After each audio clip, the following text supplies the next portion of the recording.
Hey guys, today on People Now, we are tracking along with President Trump and the First Lady's meetings with the royal family during their official state visit. A tragic story as an engaged couple from Maryland is found dead in their hotel in the Dominican Republic. We'll tell you what we've learned. Also today, we're getting a little preview of how the drama will wrap up on Bravo's Summer House finale with 3 of the show's stars. Plus, in honor of Pride Month, journalist and entrepreneur Raymond Braun tells us about his new YouTube documentary, State of Pride. Live today on People Now. Let's go.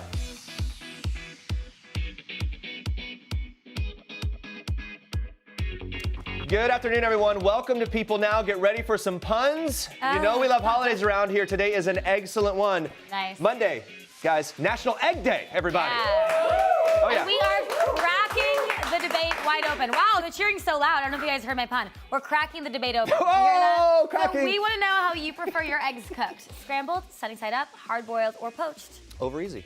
I know I like over hard, but just you got to pick one of those. Okay. You can vote in today's poll on Twitter, or you can tweet us your answer with the hashtag #PeopleNow. We're going to check in on those excellent results a little later in the show, but for now, here's what you need to know and what's trending for today. President Donald Trump and First Lady Melania Trump have arrived for their first state visit to the UK. Trump arrived to Buckingham Palace by Marine One helicopter and was greeted there by Prince Charles and Camilla. The two men walked side by side with their wives following behind to greet Queen Elizabeth, who was standing by a palace entrance. After briefly stepping inside the palace, Trump returned to the gardens to receive a ceremonial welcome where a band played both countries' national anthems. Then he helped to inspect the Guard of Honor alongside Charles. We see them here walking down that line, greeting some of the Guard. There's a lot of sort of pomp and circumstance surrounding these official state visits here.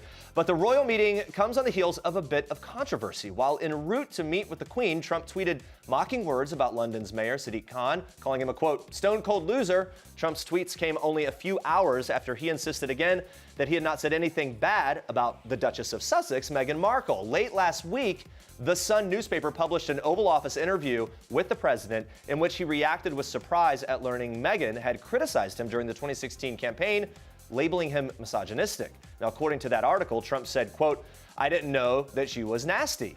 Trump soon disputed that he had made the remark at all, despite the interview being recorded. He also praised Meghan and wished her well following the birth of her son. Now, following a luncheon hosted by the Queen, the Trumps viewed a special exhibition in the picture gallery toward Westminster Abbey and are set to be joined by Prince Harry without Meghan, who is currently on maternity leave after giving birth to their son Archie on May 6th, of course. Now, that state visit is taking place as London prepares for large demonstrations of Trump critics. The group who organized the 2018 protests while Trump was in London for a working visit has mounted demonstrations outside the palace. And on Tuesday, protesters plan to march from London's Trafalgar Square to wherever the president is. It's the same group behind that now infamous Trump baby balloon last year. We remember that. No word yet if that baby balloon will be making an appearance again this year. We'll be watching. On Wednesday, the Trumps will head to Ireland for another round of meetings. And then on Thursday, they go to France. We'll be tracking along. All right, now moving on to some very tragic news. An engaged couple from Maryland has been found dead in their hotel room in the Dominican Republic.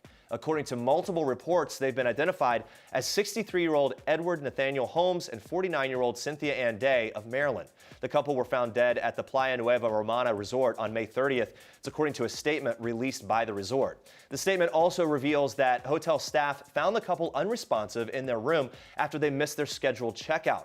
According to USA Today, there were no signs of violence, and the Dominican Republic National Police announced an autopsy found the couple had respiratory failure and pulmonary edema. Medication for high blood pressure was found in the room. That's according to CNN. The U.S. Department of State said they are working with local authorities on that investigation. Now, news of Holmes and Day's deaths comes days after a Delaware woman spoke out about her traumatic incident in which she was attacked and left for dead while on a January vacation in the Dominican Republic as well. We have to give you fair warning. The photos that we're about to show you are very hard to look at. Tammy Lawrence Daly recounts her story in a powerful Facebook post, which she also shared with People. She says she suffers from debilitating anxiety and panic attacks, but has slowly returned to her life. We wish her all the best. Now watch this. You have no idea how much God has honestly blessed me.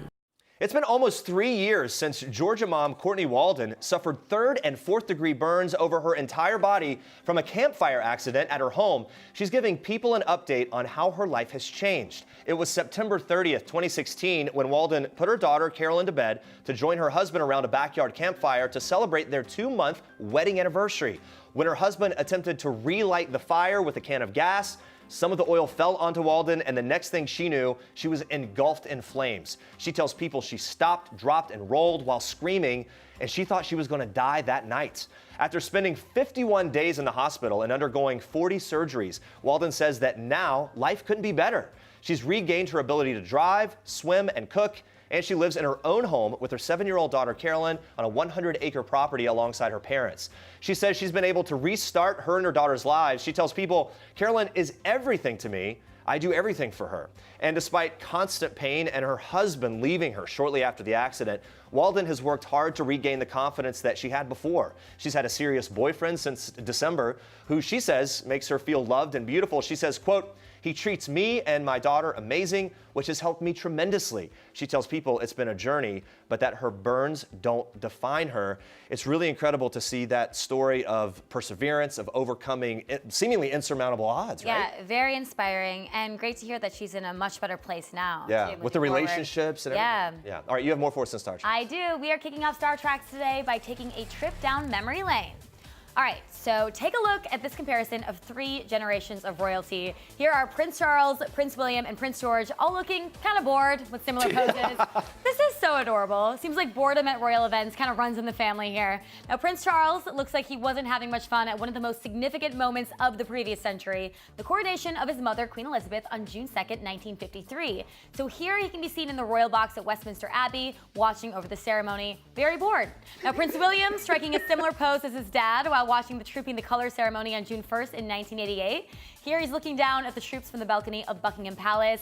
Not very impressed. Meanwhile, Prince George continued the family tradition at another Trooping the Color parade. This is him looking uninterested on June 17, 2017, watching from the balcony at Buckingham Palace as well. So let's look at the 3 together one more time. I think this is so cute. I guess like grandfather, like father, like son. Maybe they're just doing what everyone else is thinking. I don't know. Maybe. If the Trooping the Color is happening again June 8th, I'm sure we'll get some more priceless and possibly bored pics. All right, if you like fast cars, who doesn't? This next one is for you. You ready? I was born ready, Mr. Shelby. Hit it.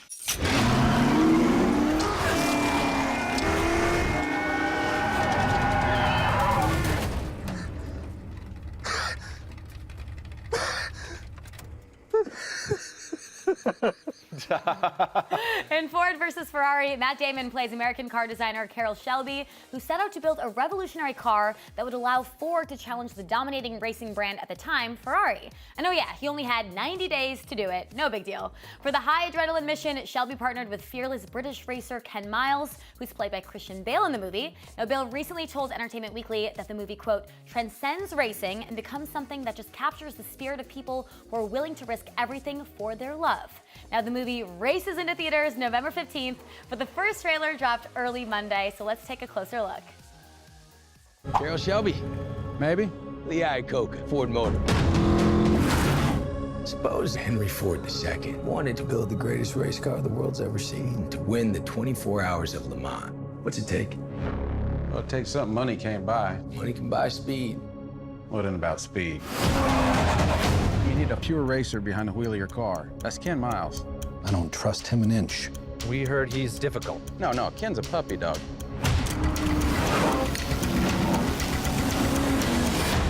No. Whatever it is, Shell, no. Trust me. Looks pretty good. That's a great trailer. Yeah, I know.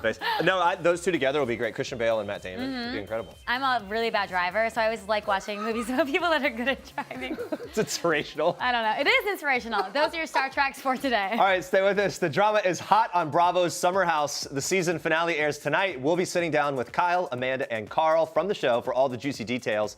Plus, June is Pride Month. We're celebrating with Raymond Braun live on our couch. He'll be telling us about his new documentary and share his top tips if this is your first Pride, that and so much more coming up. Okay, in honor of National Egg Day, we've been asking you how you like to eat your eggs. Look at these eggs. Let's see what everyone is saying here. I actually really do like eggs a lot. Heart-shaped. That's how I Scrambled. like mine. Scrambled? It's the easiest, that's why. It is the easiest. Scrambled, you gotta get the salt right and just a little garlic powder. Okay. Just a little dash of garlic powder. And I eat mine with some salsa. I don't like Some that. mild salsa. Are you someone that does ketchup with your eggs? Used to. I hate it. But a lot of love for Scrambled in the comments. Margot says, all of the above. All right. Twitter user at Leo Real Forever says, all but hard-boiled. I mean, I go through phases. I would never hard-boiled make eggs. hard-boiled, but I'll eat them if they're there. Wow. Right? Keep voting on our People There's a lot poll. to put the work in. Was that too much? That was over the line. Keep voting. You can change the results. There's still time on this egg day. But now we move on to this. All right, Kylie's skin is officially on the market. And after receiving some backlash after deciding to include a walnut face scrub with the line, fans were curious to know how well all the products would work. But don't worry, a few fan favorite YouTubers, Jeffree Star, Shane Dawson, they just released their own review of the entire line. They did not hold back, everybody. Watch this. They're a little dry. They're a little dry? A little dry. You're allowed to be honest. They're a little dry. It's a review. It's okay. Just because someone's famous doesn't mean their products have to be great. Okay. I bought 4 of them. You know what I mean? I've had some amazing reviews on my channel of her brand. Like, she's come out with amazing products. Some of it's hit or miss. So you can kind of tell that Shane Dawson doesn't really want to spill the tea here. He's trying so hard to stay on Kylie Jenner's good side. I mean, you don't want to get on Kylie Jenner's No, you bad don't. side. He also mentions that he has really sensitive skin, which is why his face gets progressively more red throughout the video.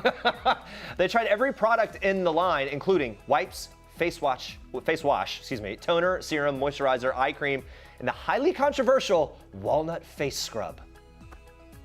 Is the hype too much that people are like, oh my God, it's like hurting people? I think until they saw maybe the formula, they weren't sure. And they also, a lot of people just thought like, I don't know, this wasn't right. Right, when I said that, my face started burning.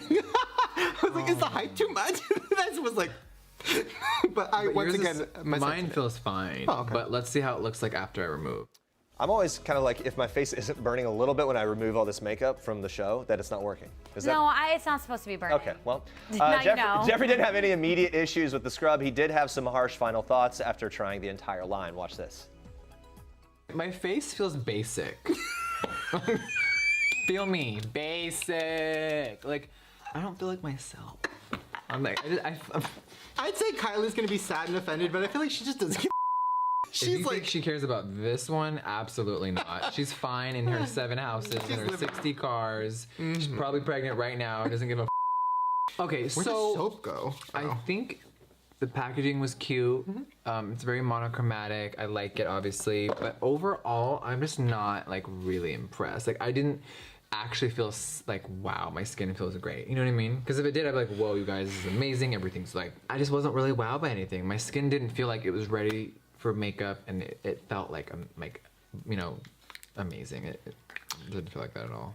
Yeah, so they don't really like it. It's pretty obvious. Yeah, pretty obvious. The YouTuber's review comes shortly after Kylie made waves for demonstrating how to use her face wash on Twitter. In the clip, Jenner uses a floral face filter and rubs the foamy formula over her skin for about 10 seconds before rinsing with water and wiping her face dry with, get ready, a white towel. Well, fans quickly called out Jenner's face washing technique by saying she didn't cleanse long enough to fully remove the makeup. Some even noted that when the star wiped her face dry, the foundation residue transferred onto the towel. My thing is, if you're using a filter, you can't really see what's going on with your face.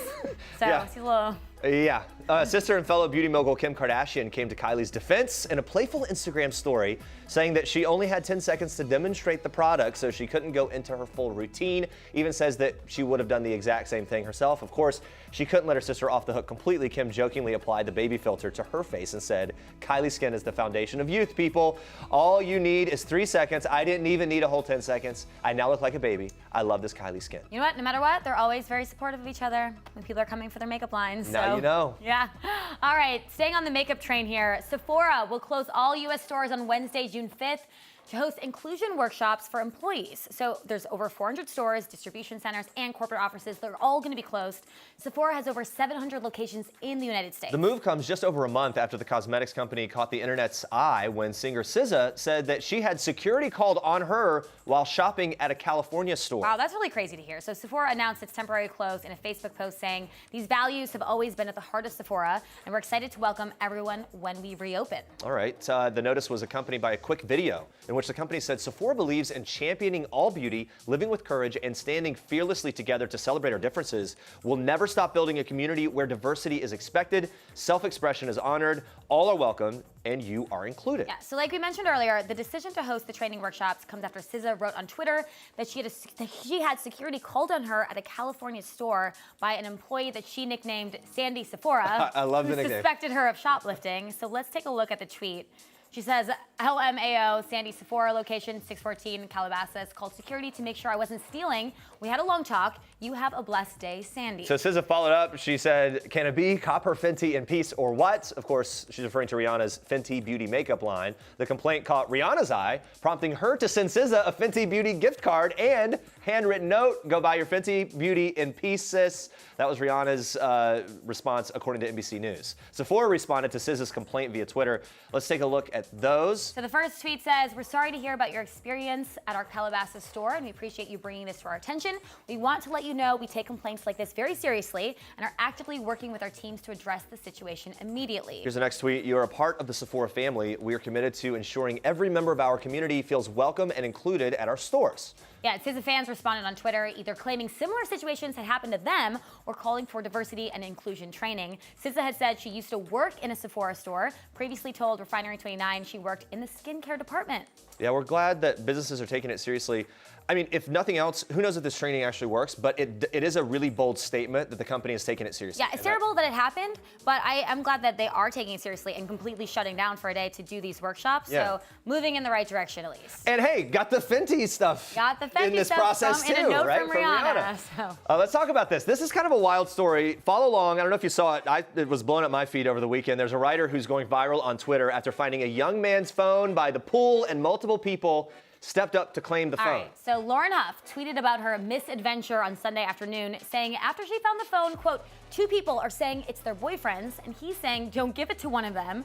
So then she calls his mom. That's where things get a little funny here. Yeah, so Lauren went on to write, he's at work and he wants me to go there, which LOL, mom's on her way, so I guess mom's going to pick up the phone. Apparently, this has happened to Huff before. She writes, this is the second time this has happened to me when trying to return a phone. So she's sort of been down this road. But the pool phone saga continues. Lauren ended up finding the phone owner's mom to return the phone. She clues people into some behind-the-scenes drama between mom and son, because people are very invested at this point. Yeah. Apparently, he was not supposed to be by the pool. She tweeted, he said he couldn't watch his brother because he had to work early, so there's no reason his phone should have been at the pool, and 100% chance this kid's getting walloped with one of her slippers when he gets home. So the son is obviously in a lot of hot water with 2 girlfriends and his mom, and it's like on top of everything else, it goes viral, right? I mean, the girlfriends thing is kind of funny to me. What are you doing? 2 girlfriends are claiming this is their boyfriend? And then lying to your mom about watching the baby brother or whatever? But the best part of the whole story is that the kid's mom brought her tamales, which is amazing. She shared a photo of it. So I guess all in a good day's work, right? Yeah. A good Samaritan maybe brings you some treats. Some delicious tamales. And I wonder what happens. Will we get a follow-up now? I hope so. Now that we're invested, I hope we do. We need a follow-up.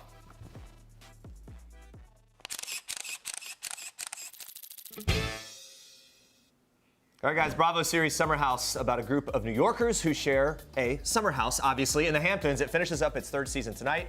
Here to preview the finale and break down all the drama with us are 3 of the show's stars, Carl Radke and fiancés Kyle Cook and Amanda Petula. How are you? Hello. Fiancés. Engaged couple, Are you aka guys super fiancés. stoked for the finale? Absolutely. Do you get nervous though before, like not knowing what they're gonna show? I mean, me for sure. Yeah. every time. You never know what's gonna. It was like 9 months ago, so it's hard to remember, particularly if there was like alcohol involved. Yeah, I know. That'd be my biggest thing is when you have alcohol and you're like drinking and making mistakes. Carl, from the preview, looks like you and Paige may actually have something go down. What can you tease for us? Honestly, I didn't. I watched that clip and I had no idea that happened. So. Okay, but what happens with you and Paige? We're friends now. Things, didn't quite go away like everybody wanted it to go, but she's awesome. We've had a great summer, but yeah, it was a roller coaster. So you got to tune in tonight, kind of see how it all. But she still came knocking. She came knocking. She came knocking. I think she was just getting a charger. Yeah, is that right? Okay, so aside from what happens in tonight's finale, right now you guys are just friends. We're friends. Cool. Yeah, they were cool. I mean, listen, when you meet someone on TV, like it's not typically easy, and I think we had a great summer. Honestly, I had a lot of fun with her. She's awesome. I mean, I got closer to her. I think we'll see. Maybe if we do another season. Maybe something else can happen. Well, what about between the time filming ended and now? Any hot and heavy interactions? No, I mean, I've hung out with her a few times. Yeah. I mean, it's friendly. I mean, I don't know. I've definitely been dating other people, and I think she's seeing someone now too. So. Well, you're in the hot seat. There was. I know. I'm sweating. You're in the hot seat right now. Don't worry, we'll see you guys. Cool But there was the thing that I found interesting was Paige was always upset with you because you wouldn't call her during the week. It would be a weekend thing. Why do you do that? Why So she actually didn't tell the full story. I took her to a concert during the week. We went to Cyndi Lauper and Rod Stewart, and she didn't actually tell anybody that. But we had a great night. I think we just were kind of on different pages. Let's say that. Okay, I like that. Nice. But no, I mean, listen, I kind of focus on another female, which you'll see tonight in the finale. And yeah, I mean, Paige is great. I don't know. We had a really fun summer. It's not like we're gonna do anything crazy. Are you single right now? I am single right now. Okay. Do you have anybody for me? I have some friends. Yeah, we can meet them. Another huge moment we can expect tonight is Kyle, you ask your dad for permission. Now, obviously everything worked out. You guys are engaged, but at the time you were very nervous, right? Oh my God, yeah. I mean, that was, speaking of looking back on something, I was watching that and I was like, oh my God, I feel like just as nervous watching it as I was in the moment. I had no idea what he was gonna say, and as everyone will see tonight, it wasn't a very clearly defined yay or no. Yeah. So it was, it was a crazy way to end the summer. Interesting when it's not a clear, right? Like you want it to be as clear as it gets and 100% on board, good to go. It was almost even more like of a, it was just like, geesh, it almost made it harder because since it wasn't clearly defined. So I was just a little frazzled. Well, the season began with a bit of a cheating scandal having had happened before. Yeah. When you watch that back, does it cause bumps in the road all over again? How does that feel? Not necessarily. I think it's always hard to rewatch something that's so difficult to go through. So rewatching, I feel like in the moment, it brings back feelings, but at the end of the day, like the past is the past, and we have to move forward, and I try not to let what we have to rewatch affect where we are now. It's kind of one of those things where it's like going into that, you hope you've actually dealt with it all in a really solid way, so you can rely on that as okay, here it comes. Exactly. Good to go. Yeah, exactly. It's this therapy session for the world to see. Yeah. We're surrounded by therapists. It's great. And then everybody on the internet thinks they're a therapist. Yes. Nothing better than lots of opinions during that kind of thing. So many opinions. Great support system. Yeah. Some interesting characters this season. Jordan, there's a whole thing about him always lying about things. Do you guys have more clarity on that now? Knowing why he lied about the most random things? No, I mean, I've hung out with him probably more than most people, like outside of, filming this summer, and I still, like, even just random little things. I mean, I like him, but dude, tell the truth. Just say what's up. Yeah. And I still haven't gotten clarity. So. Unfortunately, there's still lies and fibs and things that we hear that we're just like, come on. Like, did you not learn anything from watching the show? Like, what's the weirdest thing he's lied about? I mean, he said he almost took home a hooker. And it just wasn't true. I'm like, how do you get that far but not seal the deal? Also, I feel like bigger question. Of course, is that? Yeah, good point. Show the clip right there. There we go. He lies about also are like he lies about his lies, but his lies aren't in support of his lies. They're like contradictory to his lies, and it's just like if you're gonna be a liar, like be good at it and stick with the story. right. He's Like keep a ledger. He's like, what did I lie about? Bad to be a liar and have a bad memory, or at least be confused. But I don't know. He is a good guy, though. I like him. He means well, but yeah, sometimes you're just like. Maybe he's just doing it for the show. Maybe it's not I just don't think he knows who he really is. When you're on a TV show, like I think part of what's made our show so interesting, at least with these two, is like we go through a lot and we own and tell our truth. And I think telling your truth on reality TV is 100% the most important thing. Yeah. You don't get caught in a lie. And speaking of therapy, I feel like that would be therapeutic. It's kind of like out there for the world. This is who I am. Share your truth. The Vanderpump Rules cast was on the show last week. Seems like a fun time. Any chance you guys would cross over in the other direction? I mean, I'd be down. And be on their show. It'd be fun. I'd go to Tom Tom and get drunk. Yeah, right? I mean, we actually all got invited to Jackson Brittany's wedding. Oh, really? We have a family wedding that weekend. So there's, unfortunately, we can't make that, but I'm assuming they're going to be filming I'm going to try to go if I can. But Carl might try to go. By the way, those two have been in here, and they seem truly in love and very happy. They've been through a lot. Does their relationship inspire you in any way? Well, I think what goes to show is that, like, I actually truly believe that, like, Jax has changed. I do too. I mean, we've known him long enough to kind of have seen it firsthand. So, like, 3 years ago when he'd come to the city, we'd get some texts and, a little different vibe. Just like, let's go. Just reined it in some. Yeah. So it's good. He's a couple years older than me. They're a little further along in their relationship. So yeah, I think it goes to show that anybody is capable of changing. Speaking of Vanderpump Rules, Carl, back on the hot seat. We know that you and Sheena hooked up in the past, and you guys had talked about that. Yep. And then you were on Watch What Happens Live last month. Correct. And you hooked up again, right? I mean, we made out. I mean, I don't want to get in trouble for saying I hooked up with her. And Who knows what the term means, right? It's vague. We did not have sex. We made out. Okay. And she actually would like me to say that, we don't kiss and tell. Okay. Shout out to Sheena. But you already hey, did. babe. Yeah. Well, that's good then. I got in trouble basically like defining what a hookup was, and I kind of didn't actually tell the story. Someone else told it for me, which kind of got me in the hot seat with Sheena. But we're cool. I was there for her birthday like 2 weeks ago in LA. Had a great time. So we're friends. She's awesome. Yeah, she was also in here not long ago. Yeah, really fun. yeah. She's really cool. Yeah, everybody's coming through. Memorial Day just kicked off another summer. Are you guys filming season 4 of Summer House? What else are we gonna do this summer? Right? Honestly, I would love to do it again. I mean, I've been with these 2 kids for the last 3 years. It would be great to do it again, but we don't know. We don't find anything It's always until super the last minute. Okay. If you did go into it, day 1, who would you have the most tension with? Like at this moment. Filming starts tomorrow, boom, who is it? Tension. I mean, I'd probably say Paige just because that's just kind of what's being asked, and I'm sure we could figure out some way to. Well, it's kind of funny because this season has aired a little later, so I feel like Paige and I just had that little spat at the dock where I was claiming that she was leading him on.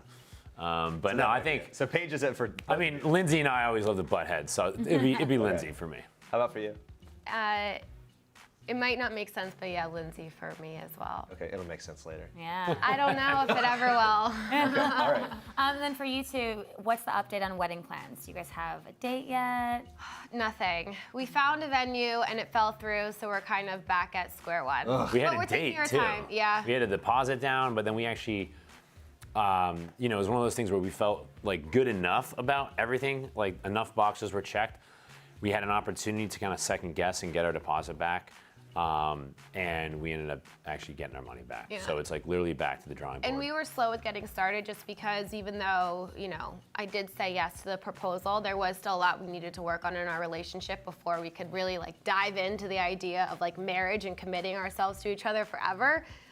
So we started a little slow with the engagement planning or the We also had wedding just planning. moved. We had we were literally sitting on the floor. There was a lot happening. No, yeah, and that's, you're basically producing the biggest part of your life, so it's a huge deal. Are you guys gonna be over the top wedding or small intimate? We want it to be an epic party, casual but really fun. That's the yeah. I'm not an elegant. I'm classy, but I'm not an elegant over the top. I love that Brittany wants this fairy tale wedding, but I feel I'm the complete opposite of that. I want something that's industrial, modern, Yeah, and everyone can feel kind of, comfortable. yeah. I'm guessing the cast is going to be invited. Of course, Carl is. I hope so. Maybe in the wedding party. Carl's gonna be my bridesmaid. We're gonna be I'll be a bridesmaid. We'll be 200 plus, without a doubt, which also limits your venue options. We need something for maybe 225. I also no sound ordinances and cutoffs. There's no way I'm pulling the plug at 10 or 11. He likes his loud music. Okay, Yeah. all the way in late. Oh, tonight. yeah. That makes Yeah. sense. It's gonna be fun, guys. Thank you so much. Oh, Yes, before thank you go, you. we actually have time, I think, because you're so open with your lives on the show. We wanted to learn even more about you. They warned us about this. Yeah, a little confess sesh. Here we go. This jar Here's here. the jar. So all you have to do is pick out one of the pieces of paper and read it, and then I thought I was already on the confess hot seat. your Some juicy deepest, questions. darkest All right, you Oh want me to my read it God, as we I'm go? so Yeah, here we go. Who is your oh my god? Who is your celebrity crush? Or if you're in a relationship, your celebrity hall pass. I actually had this question earlier and I said Bradley Cooper, not realizing you're supposed to say a girl.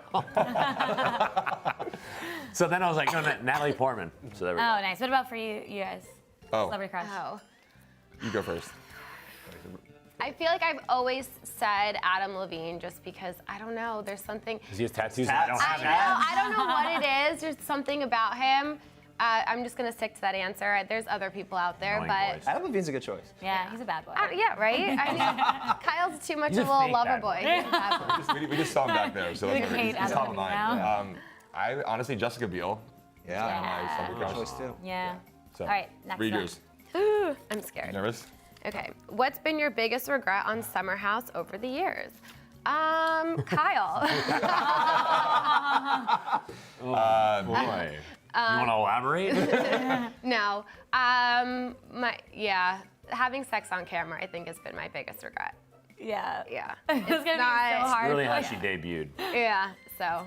Biggest regret. I think just kind How of. many? Which one? There's a lot of them. The biggest. No, I think just how I've treated some of the girls, maybe Lauren Workus in the past, maybe some other females. I've definitely not been the best guy I could be.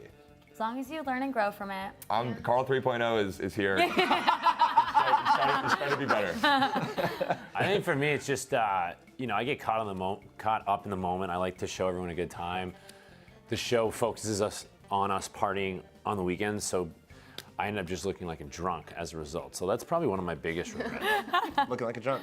Yeah. All right, last one here. I mean, this is classic. Thank you, guys. Do you personally miss the Workus twins on the show? How did you pick that? Wow. That's great. Listen, Yeah, there's more in there too. Oh, well, I just Happen to be it's fate. No, I mean, listen, Lauren and Ashley, they're a ton of fun. I look back on a lot of the first 2 seasons with them. I mean, there's a lot of great times with them, but certainly, I miss them a little bit. But I think in the framework of everybody having a voice and being able to be themselves, they're very loud and intimidating. And I think, truthfully, not everybody was really themselves with them around sometimes. Yeah. So, do I really miss them? I'm gonna say no. All right, get the truth. Yeah, good to talk to Well, you guys have to answer it. Your turn. Oh, okay. I don't think I miss them being on the show. It's nice to be able to talk and be heard, but I do miss their friendship to an extent. Yeah. So. Yeah, I mean, I've never had a single falling out with anyone in my life. So it was weird to have a falling out basically on camera after that reunion that we filmed. So I absolutely do not miss them, but I miss the friendships. All right, we love you. Okay, Carl, and Amanda, thank you guys for being here. Congrats on everything. Everyone make sure to watch the season 3 finale of Summer House tonight on Bravo at 10 p.m. Eastern.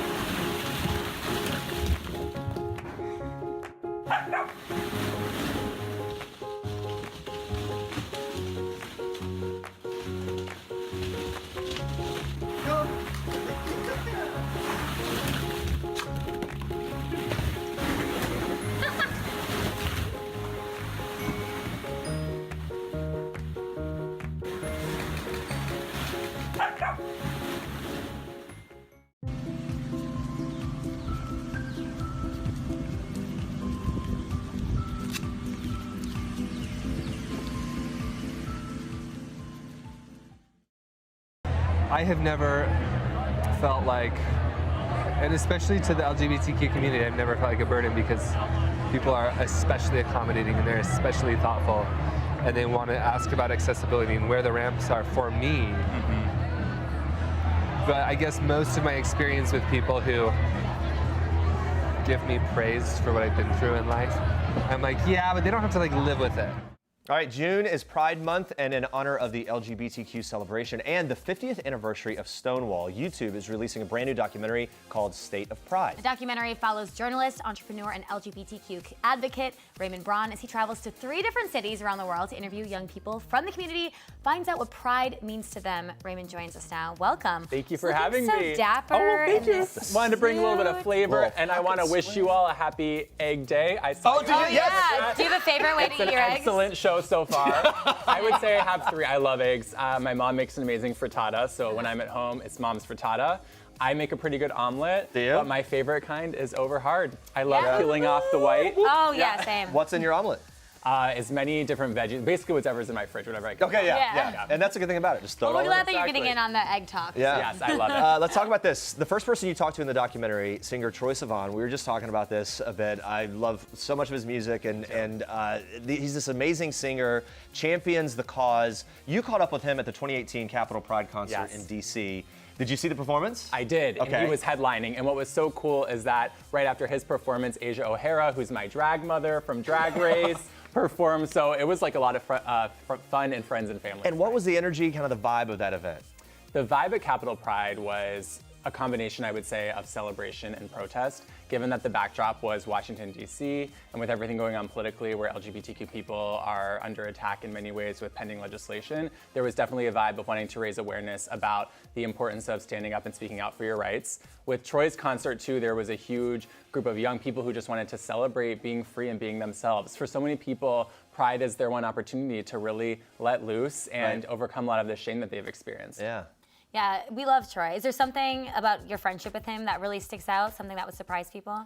I think just saying that Troye is as genuine and kind as he appears in all of the interviews and all of the press he does. He is one of the nicest people that I know, and from the very beginning, he was such a champion of this project and really jumped through some hoops to make it work with scheduling and access for us to be able to interview him for as long as we did and have access to the performance. And so I think Troye is a queer pop icon. One thing that I would say surprised me a little bit is when we were in his trailer talking for the documentary, he spoke about how he still has a lot of insecurities, and when he's about to walk onto his music video set, sometimes he has to take a deep breath and say, you know, I can do this, because we see such a confident person rocking a bold lip, pumping around in heels, but even him sometimes, you know, has to overcome self-doubt, and so I think that is really relatable. Makes you feel better about your own insecurities. Exactly. We all have them. Yeah. The film also a moment to commemorate the legacy of Stonewall, which it's 50th anniversary. Yes. So why was it so important to include Stonewall in this? Well, I think a lot of people don't know that Pride was born out of Stonewall. We have Stonewall to thank for the first ever Prides because on the 1-year anniversary of Stonewall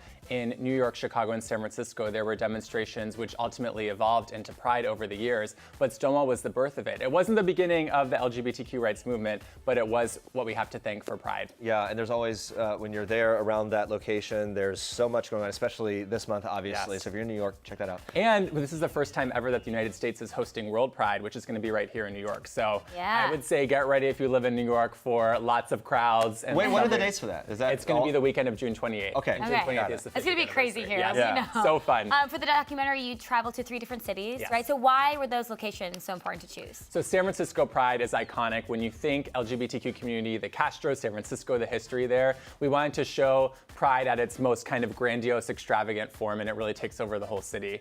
Salt Lake City, we really wanted to explore the intersection of pride and religion because oftentimes religion is used as a justification to discriminate against LGBTQ people. So we wanted to see how LGBTQ people of faith talk about their pride and talk about being part of the community. And then Tuscaloosa was the small town, only in its 3rd year of Pride. The first year they had 50 people. And so we really wanted to show what Pride looks like in a rural community as well. When you think about, you know, the people all around the world in the LGBTQ community who still suffer from being ostracized and minimalized in terms of public discourse and everything else, what would be your piece of advice to someone watching right now who's in that situation? They don't have a voice. They don't seemingly have a way out. My advice would first of all be patient and kind to yourself. Everyone comes out on their own timetable. You don't have to rush into it. Make sure that you're in a position where you're safe and where you're able to take care of yourself if things don't go well when you come out. And if it helps, take comfort in knowing that you are part of a global family. That is something that I really experienced as we traveled across the country filming this documentary, is that LGBTQ people come from all different backgrounds, all different perspectives, but we have so many universal truths among all of us, namely living your life and being yourself in a society that's tried to force you into other boxes. So you definitely aren't alone. Talk to me about that Tuscaloosa, Alabama event and why that impacted you so much. You said it's obviously the smaller rural town, lots of different probably conceptions, misconceptions and things. I think it really showed the most core essence of Pride, which is that you can have 100 people, a picnic table, and a flag, but having everyone together, able to be themselves and connect with each other. For so many people who attended that Pride, they don't have other opportunities throughout the year to be among a group of LGBTQ people. People drove from all across Alabama to be at Tuscaloosa Pride from communities of literally 50 people. And so it was really powerful to feel that same vibe of acceptance and love that I felt in San Francisco or New York Pride. Yeah, and you've seen the good and the bad. It seems like sometimes there's a step forward, there's a step back. Talking about Alabama, an episode of Arthur was recently banned for portraying same-sex marriage. What are your thoughts on that? I think it shows how much work we still have to do. The fact that this wonderful storyline in Arthur, which was one of my favorite cartoons growing up, was censored in Alabama because they didn't want people to see that there are all different ways that you can express your love in different relationships, I think shows exactly why a documentary like State of Pride is important. And I hope that the people in Alabama who supported censoring the Arthur episode would watch a documentary and see how diminishing and disrespecting and dehumanizing the LGBTQ community has a real impact on people's lives, and you can see it in the people in Alabama who it was shocking to hear that news. I mean, in terms of just Hollywood and the media in general, how do you think that they are right now in terms of showing LGBTQ people in relationships and that whole community? I think we still have a lot of work to do, but we are in a moment of momentum. You think of a show like Pose on FX. I'm going to the premiere here on Wednesday, and I'm so excited. Oh, I mean, wow. groundbreaking for representation for the trans community and for queer people of color, which is fabulous. RuPaul's Drag Race is a cultural juggernaut. Snatching the Emmys, I saw it just swept at the Critics' Choice Awards last night. So we're definitely showing that LGBTQ stories can be universal and they can resonate with people. And I'm really honored that there are documentaries like State of Pride also that are out there to continue the dialogue. And I hope that more and more content will be made in this area. What's your biggest hope for this year's Pride celebrations across the country? I hope twofold. First, that people all really get to know the history and legacy of Stonewall and thank the LGBTQ trailblazers who made it possible for me to be sitting here for today and for us to be able to celebrate Pride. And I also hope that this inspires more Prides all around the country and world. I think it's a problem that there's this narrative that young LGBTQ kids should move if they don't feel comfortable or safe wherever they live. I'm from a really small rural town in Ohio, and I know that a lot of people don't have the financial resources or the interest to leave their small town wherever they live. And so I would like for there to be a Pride in every community across this country so that people know that they're accepted and they can find each other regardless of where they live. Because let me tell you something, we're everywhere. I travel all over. I don't care how small the town is. Might not be out, but we are everywhere. And the film documents people going to their very first Pride. You've been to a lot of Prides at this point. But for the newbies, what's your biggest piece of advice? What's something that they should always do for the first Pride? Well, I would say watch the documentary, learn a little bit about your history and the significance of Pride. But I think going in with an open mind and just think about that morning when you wake up as you're getting ready for Pride. What would I look like? How would I dress? How would I feel if I'm not worrying what other people think about me? If I'm not taking on any of that cultural pressure and bring that person to Pride because that's who we want to see. All right, let's talk about this. We know you're best friends with Disney's Ali and AJ. Yes! Right? Yes! Amazing musical artists. They're very supportive of the LGBTQ community. Yes. You we actually also call them Ali and Slay J. Now we know. You played a big part in an important cause they're including in their world tour. They say you introduced them to the Trevor Project. Tell us about that. So the Trevor Project is an incredible life-saving organization that provides crisis intervention and support for LGBTQ youth who are experiencing suicidal thoughts or in a difficult place. And Ali and AJ on their tour, every single stop, they speak about the Trevor Project. They have a table with resources, and they're just letting people know that it exists, and they're raising money to support the Trevor Project's work to let LGBTQ youth know that they're not alone and give them a lifeline. How have Ali and Slay J positively affected your life? You've known them for years. They were two of the first people that I came out to. Wow. So from the moment that I came out, they have been the most supportive, fiercely protecting me, always sending me words of encouragement. Whenever there's any positive news about the LGBTQ community in the news, they always send it to me. And they've just been the most kind, supportive, loving friends that I could ever ask for. You ready for a game? Yes. Ready? It's called Fish and Dish. Okay. There we go. Okay, so what it sounds like, you'll catch one of these fish with a stick. Depending on the color, you'll answer a specific question. Okay. So red is love, purple is queer, yellow is miscellaneous, orange is party, green, you can ask us a question if you want. Here we go. Wait, so what? Yeah, is it like magnetic? Yeah, on the spot here. We didn't warn you, did we? Oh my gosh, they didn't. Wait, I can't. So hold look, on. They kind of open kind of have and to then hold get it in the ready. mouth You kind of have to find one and follow it. Find one and follow. I can't even. Go! There we go. What's red? What's red? Pull it out. That almost counts. Can it count? Guess what? We don't give them to you easily. You have to actually. This is so big. I really was not prepped on this game. And what it. You have to commit to one. Ready? And then pull it out. Pull it out. Yay! Yeah, there we go. Okay, All right, thank you. red, love question. It's fine. Oh my gosh. Okay, I should have cut that one in there. You're so frazzled. It's great. What is your #1 tip for finding love? If I knew that I would be in a relationship right now. Ask the next person. I think that my #1 tip would be similar to what I said about going to Pride.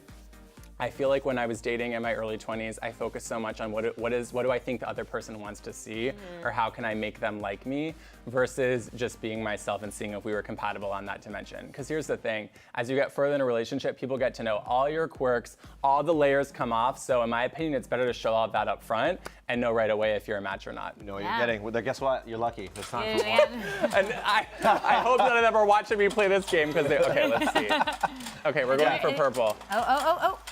You got this still. You got it. Right, purple, career. Okay. Here we go. If you could choose any actor to play you in a movie, who's it going to be? Meryl Streep. That's great. Perfect. I Okay, love how quick. versatile she is, right? No, she can do it. Tell me who would play you while I'm playing this. Adam Levine. I knew you were going to say that. Just because it came up earlier. Why did you know I was going to say that? Because I don't know. You always talk about him. Because I'm obsessed with Adam Levine. This is going to close. There we go. Yellow. Okay. Yellow. All right. Yellow, This is miscellaneous. What's your favorite way to unwind? Oh, my favorite way to unwind is to cook. I'm learning how to cook, but I love just like putting on a podcast, you know, listening to some music and trying my hand in the kitchen, burning things. Yeah, cooking an omelet, exactly, making some eggs. Awesome. And All right. watching RuPaul's Drag Race. Yeah, there you go. All right, Raymond, thank you so much for being here. Thank you for having me. Congratulations Great on to see you. everything. Thank you. Happy Pride. Thank you. Guys, coming up tomorrow, Abby Lee Miller stops by. We're getting all the details on her triumphant return to Dance Moms, how she's feeling today, and all of her progress. Plus, we're taking a walk down memory lane with former Supreme Mary Wilson. She tells us everything about meeting Paul McCartney, Muhammad Ali, and more. Thanks for watching. For now, we leave you with one last thing from Aldous Hodge. Bye. Bye, guys. Hi, I'm Aldous Hodge, and this is one last thing. The last celebrity I texted was Octavia Spencer.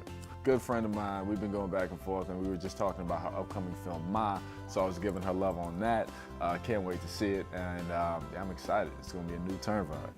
Don't make me drink alone, don't make me drink alone. The last country that I visited was London, yeah. It was for a watch thing. I was out there for Dubai Watch Week speaking on a panel, being a watch nerd that I am. So I had a great time with that.